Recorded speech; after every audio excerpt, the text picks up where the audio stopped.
नमस्कार सर्वांना. तर हे बघा, तुम्हाला व्हिडिओमध्ये दिसत असेल की ब्लाऊजला डिझाईन कशी आलेली आहे. आणि लांब बाही घ्यायची म्हणत ते खाली डिझाईनचं खाली जे एक्स्ट्राचा कपडा आहे तो पण आपल्याला घ्यावाच लागतो.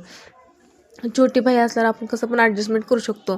तर हे बघा, खाली रिकामी जागा राहत होती बघा, तर ती जागा कसं व्यवस्थित वाटत नाही. वरती डिझाईन येते ब्लाऊजची आणि खाली रिकामी जागा राहते. तर बघा, मी ही ट्रिक फॉलो केली आहे. आपली नॉडने आहे ना अशी डिझाईन बनवून घेतली मी.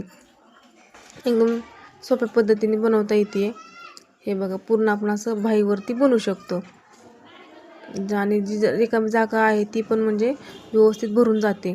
हे बघा, असं बनवून घेतलं की त्यामध्ये आपण एक एक मणीमध्ये लावू शकतो तुम्हाला पाहिजे तसा. हे बघा, मी असे छोटे छोटे मणी गोल्डन कलरचे लावून घेतलेले आहेत. हे व्हिडिओ कसा वाटला नक्की कमेंट करून सांगा आणि चॅनलला सबस्क्राईब करायला विसरू नका. तर भेटूया नेक्स्ट ब्लॉगमध्ये. थँक्यू.